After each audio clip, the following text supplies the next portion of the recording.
So kung sinasabi ko na late ko na siyang natutunan, ibig sabihin, hindi ako ang nauna. Hindi ako ang nakadiscovery.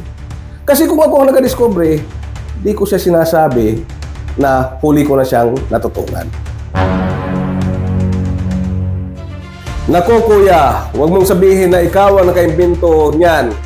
Matagal na yung development lane na yan, huwag mong sarilinin. Huwag kang parang si Kibuloy, engineer. Mas matanda ko sa iyo kuya bilang licensed civil engineer. Noong ko pa nabasa yan, ito ang nasa record ko. At yun nga ay ipinaliwanag ni Engineer Julito Macapagal ang development lane. Engineer Julito, maraming salamat sa iyong pag-comment sa mga vlog ko. Ako ay isang ordinaryong engineer lamang, kaya nagagalag ako na napapansin mo ako. Ganun pa man gusto ko lang linawin ang sinabi ko tungkol sa development lane. Ang sinabi ko sa development lane, hindi ko siya natutunan sa school. Although naririnig ko yan doon, no? Naintindihan ko ang development lane nang ako ay nakagraduate na at ako ay isang ganap ng engineer. So kung sinasabi ko na late ko na siyang natutunan, ibig sabihin, hindi ako ang nauna. Hindi ako ang nakadiscovery. Kasi kung ako ang nakadiscovery, di ko siya sinasabi na huli ko na siyang natutunan.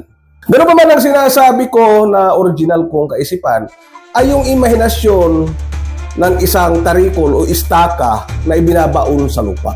Yan po ay nakuha ko sa aking imagination nung gawain ko nung nagpapasol ako ng kalabaw nung kabataan ko. Mga kaibigan, ito po yung tarikol.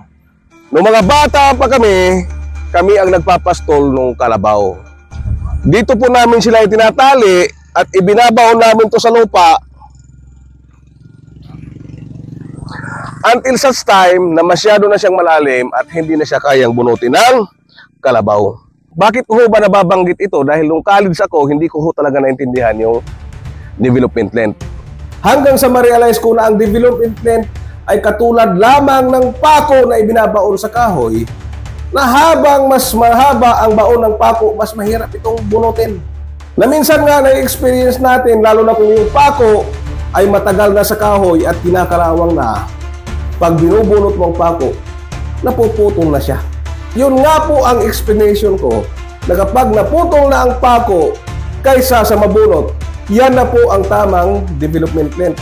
Ang isang pinakamagandang experience natin ng development lane sa site ay yung pako. May mga pagkakataon na kahit gusto nating bunutin yung pako mula sa kahoy, hindi na nabubunot yung pako, kundi napuputol na lang ito. Yan po ay tamang development lane na ang nangyari doon sa pako na yon.